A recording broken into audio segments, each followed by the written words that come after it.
আসসালামু আলাইকুম বন্ধুরা, তোমরা অনেকেই চিনে থাকবা। এটা হচ্ছে মিষ্টি আলু।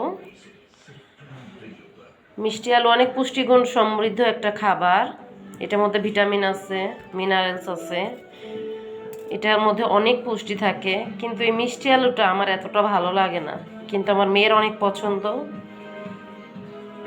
তো এই যে মিষ্টি আলু সিদ্ধ করছি, এখন সে কয়টা খাইছে আর বলতেছে পরোটা বানায় দিতে।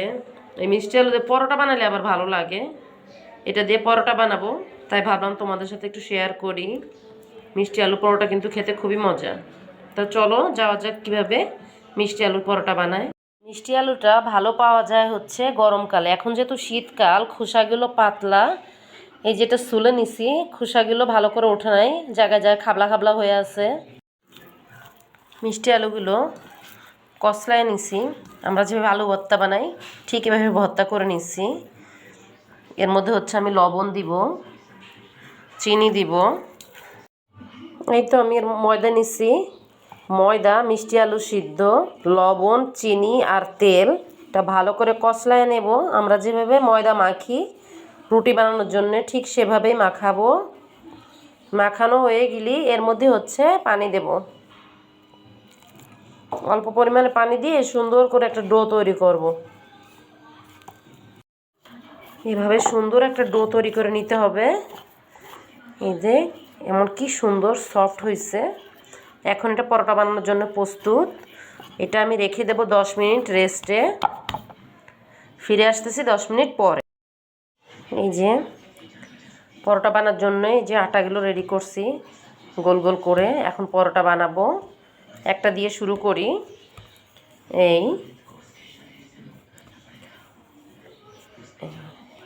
একটু ময়দার মধ্যে মাখাই নিব, নাহলে লাগে যাবে। এই তো সুন্দর করে এখন আমি পরোটাটা বেলবো। রুটি বানানো কিন্তু হয়ে গেছে। পরোটার ভিতরে যেহেতু তেল দিতে হয়, যে তেল দিলাম, সাথে একটু ময়দাও ছিটাই দিব, যাতে ভাজলে এটা সুন্দর ভাজ ভাজ হয় আর হচ্ছে সুন্দর করে এটা হচ্ছে ফোলে। এই দেখতেই পাচ্ছ। এই তো আমার সবগুলো পরোটা বানানো শেষ। এখন পরোটাগুলো ভাজবো। এই তো পরোটা সেঁকে দিছি, তেল দিব, এক পিঠ হয়ে নি।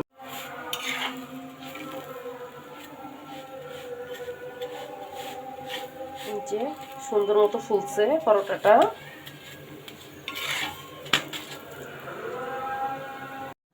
এই তো আমার মিষ্টি আলুর পরোটা রেডি। মশলা দিলে অনেক সফট হয়েছে। মিষ্টি আলু অনেক পুষ্টিগুণে ভরপুর। বিকেলের নাস্তা হিসেবে তোমরা বাচ্চাদেরকে দিতে পারো, বড়রা খেতে পারো। তোমরা বাসায় ট্রাই করে দেখবা। সবাই ভালো থাকবা, সুস্থ থাকবা, এই কামনায় বিদায় নিচ্ছি। আল্লাহ হাফেজ।